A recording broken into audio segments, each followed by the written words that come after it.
Hello दोस्तों, viral stock analysis की इस सीरीज में आपका स्वागत है, जहां पर हम उन स्टॉकों के बारे में फंडामेंटली और टेक्निकली बात करते हैं जो सोशल मीडिया पर काफ़ी ज़्यादा ट्रेंडिंग है। तो आज के इस वीडियो में हम साइकॉम फॉर्मुलेशन लिमिटेड इंडिया कंपनी की फंडामेंटली और टेक्निकल एनालिसिस करके देखेंगे। तो टेक्निकल एनालिसिस करने के लिए हम सबसे पहले 9 और 15 EMA की स्ट्रेटजी का यूज़ करेंगे। 9 और 15 EMA की स्ट्रेटजी ये कहती है कि अगर कोई स्टॉक इसके ऊपर ट्रेंड कर रहा है तो वो एक बुलिश स्टॉक माना जाएगा। तो 4 आवर के टाइम फ्रेम में इस साइकॉम फॉर्मुलेशन इंडिया लिमिटेड की कंपनी ने अच्छी खासी बुलिश कैंडल बनाकर क्लोज किया हुआ है।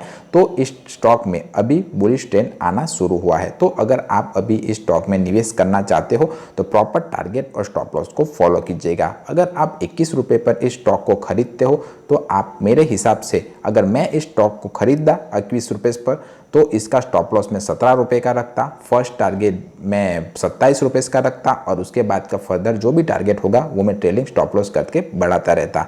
आप जैसे जैसे टाइम फ्रेम बढ़ाते जाओगे आप देखते जाओगे कि ये स्टॉक, जब तक ये स्टॉक 9 और 15 EMA के नीचे नहीं आ जाता है और कैंडल क्लोज नहीं कर देता है, आप इस स्टॉक में बने रह सकते हो, पर प्रॉपर टारगेट और स्टॉप लॉस आपको फॉलो करना पड़ेगा। तो टेक्निकली अभी ये स्टॉक बुलिश ट्रेंड में आ रहा है, ऐसा मेरा मानना है। आपका क्या मानना है मुझे कमेंट करके आप बता सकते हो। अब हम इस स्टॉक की कुछ फंडामेंटल एनालिसिस भी कर लेते हैं। तो साइकॉम फॉर्मुलेशन इंडिया लिमिटेड का जो शेयर है अभी 20.8 रुपीज़ पर ट्रेड कर रहा है।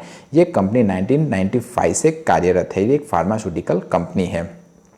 इस कंपनी के जो मार्केट कैप है वो अराउंड 1958 करोड़ के आसपास है।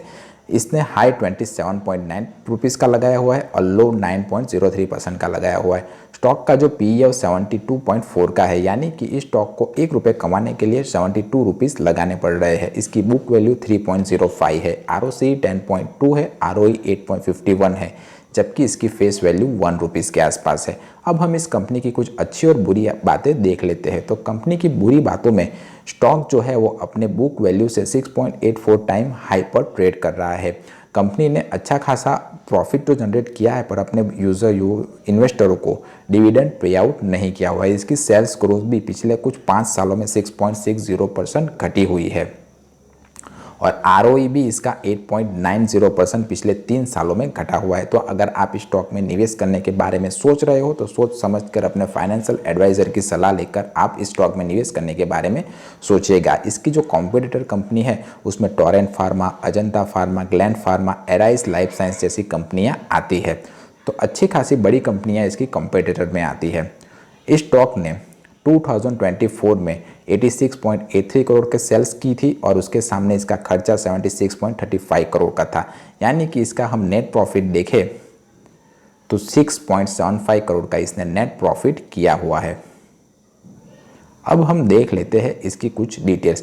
कंपाउंडिंग सेल्स ग्रोथ इसने 10 साल में 5% का, 5 साल में 7% का और 3 साल में 2% का दिया हुआ है। कंपाउंडिंग प्रॉफिट ग्रोथ इसने 10 साल में 9% का, 5 साल में 16% का, जबकि 3 साल में इसने नेगेटिव कंपाउंडिंग ग्रोथ दिखाया हुआ है। तो स्टॉक प्राइस का CAGR पिछले 3 साल में 30% का, 5 साल में 98% का है और रिटर्न ऑन इक्विटी पिछले 3 साल में 9% का, 5 साल में 11% का और 10 साल में इसने 10% का रिटर्न ऑन इक्विटी भी दिया हुआ है। अब हम देख लेते हैं कि शेयर होल्डर जो इस कंपनी के प्रमोटर है इसका कितना स्टेक इसके अंदर है, क्योंकि वो मेरे हिसाब से तो काफ़ी ज़्यादा मायने रखता है। तो इस कंपनी के जो स्टॉक प्रमोटर का जो शेयर है वो 2021 में 44.01% था। वो धीरे धीरे प्रमोटर ने अपने कंपनी में जो स्टेक है वो बढ़ाए हुए हैं, यानी कि कंपनी के प्रमोटर जो कंपनी इसने बनाई हुई है इसका अपने कंपनी के ऊपर भरोसा बना हुआ है और ये अच्छी बात है।